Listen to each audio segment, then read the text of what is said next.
Hello students. तो हम लोग आज जनरल टर्म ऑफ एपी देखेंगे, ठीक है। इससे पहले हम लोगों ने क्या कर रखा था, हम लोगों ने इंट्रोडक्शन ऑफ एपी पढ़ा था। उसमें सीक्वेंस क्या होता है, सीरीज क्या होता है, कॉमन डिफरेंस क्या होता है, ये सबसे हम लोग बहुत ही अच्छे से इंट्रोड्यूस है ना। तो हम लोग अब जनरल टर्म ऑफ एपी पढ़ेंगे, ये क्या होता है वो देखते हैं। तो चलिए स्टार्ट करते हैं हम।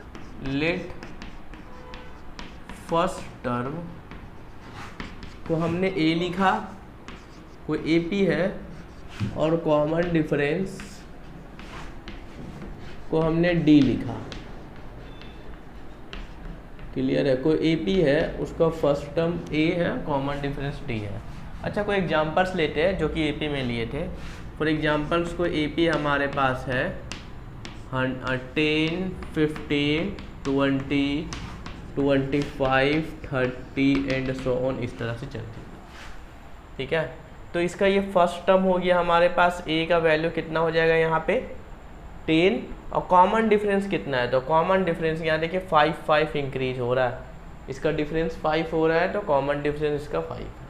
अच्छा, ये हमारा फर्स्ट टर्म हो गया, ये सेकेंड टर्म, ये थर्ड टर्म, ये फोर्थ टर्म्स, ये फिफ्थ टर्म्स, इस तरह से चलते चला जाएगा, ठीक है।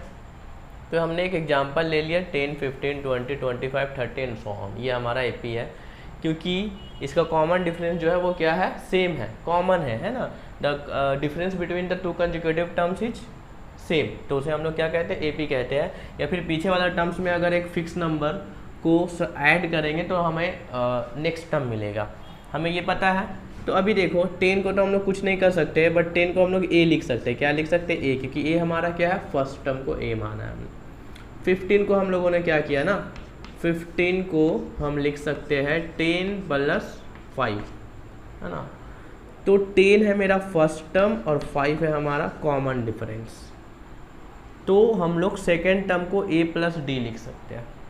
अच्छा, 20 में आते हैं हम लोग, तो 20 को हम लोग लिख सकते हैं 10 + 10। ध्यान देना ये बात जो हम लिख रहे हैं यहाँ पे, लिख सकते हैं 20 को 10 + 10, और 10 को ऐसा ही रहने दिया और 10 को लिख दिए 2 × 5। इससे क्या हुआ ना कि ये जो फर्स्ट टर्म हमारा a हो गया, और 2, और कॉमन डिफरेंस हमारे पास कितना आ रहा है, d आ रहा है। क्लियर है ना। यहाँ पे a का जो वैल्यू है वो 10 है, और d का जो वैल्यू है वो 5 है। क्लियर। अब यहाँ पे 25 को देखना है, 25 को, तो 10 + 15, तो 10 हो गया, और 15 को हम लोग क्या लिख सकते हैं, हम लोग लिख सकते हैं 3 × 5। तो 10 को हम लोग फर्स्ट टर्म a है + 3 d, 3 और d का वैल्यू यहाँ पे 5 है, तो a + 3d। इसका मतलब हम लोग 4 टर्म्स जो 25 है हम लोग उसको a + 3d में लिख सकते हैं। उसी तरह से अगर हम लोग 30 में आते हैं, तो 10 + 20, 10 इसी तरह से रह जाएगा। इसको क्या लिखेंगे, इसको हम लोग लिखेंगे 4 × 5। तो 10 को हम लोग फर्स्ट टर्म है, और 4 और कॉमन डिफरेंस हमारे पास 5। तो ये देखिए हमारा फर्स्ट टर्म a है, a + d सेकेंड टर्म, ये थर्ड टर्म, ये 4 टर्म्स, ये 5 टर्म्स, उसी तरह से 6 टर्म्स जाएगा a + 5d, a + 6d, इस तरह से चलते चला जाएगा, ठीक है। तो ये इसका जनरल टर्म हो गया a + d, a + 2d, a + 3d, a + 4d, और ये एंड सो ऑन चलते चला जाएगा, ठीक है।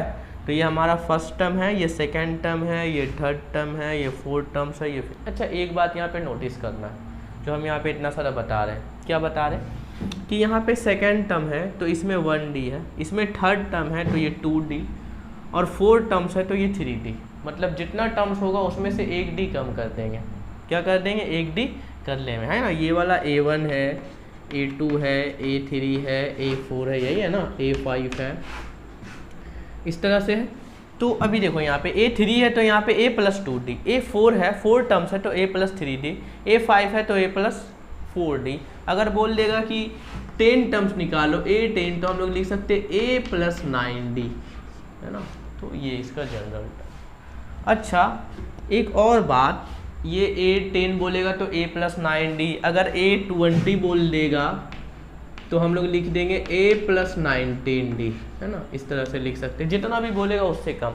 तो अगर n टर्म्स बोला तो हो जाएगा A प्लस एक कम, तो n है यहाँ पे तो n minus 1D, an is equal to A plus n minus 1D, जहाँ पे ये फर्स्ट टर्म है, n जो है वो नंबर ऑफ टर्म्स है ना, हमें नंबर ऑफ टर्म्स पता ना, n टर्म्स का मतलब होता है कि 20वां टर्म्स, 30वां टर्म्स, 40वां टर्म्स हमें मालूम नहीं, और d कॉमन डिफरेंस है, तो ये हमारा n टर्म, ये क्या है, ये n term of AP an is equal to A plus n minus 1 into D.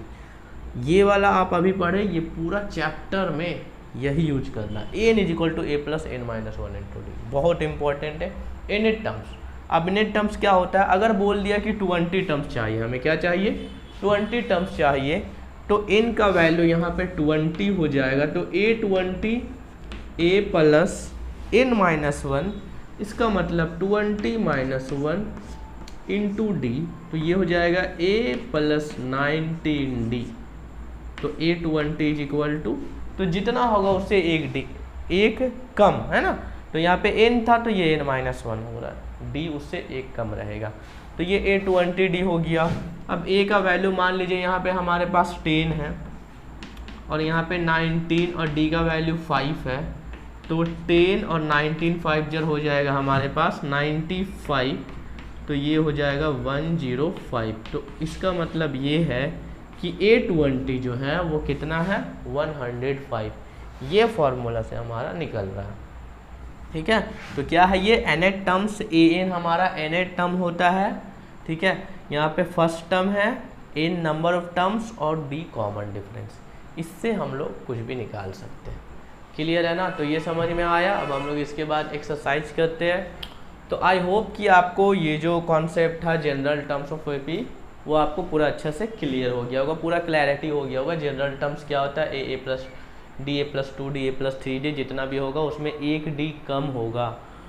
और अगर आपको ये हम लोग का वीडियो अच्छा लगा है और आपको हमारे साथ पढ़ना है तो आप हमारे नंबर्स पे व्हाट्सअप कर सकते हैं, मैसेज कर सकते हैं, हमारे साथ जुड़ सकते हैं, ठीक है। अब हम लोग नेक्स्ट वीडियो में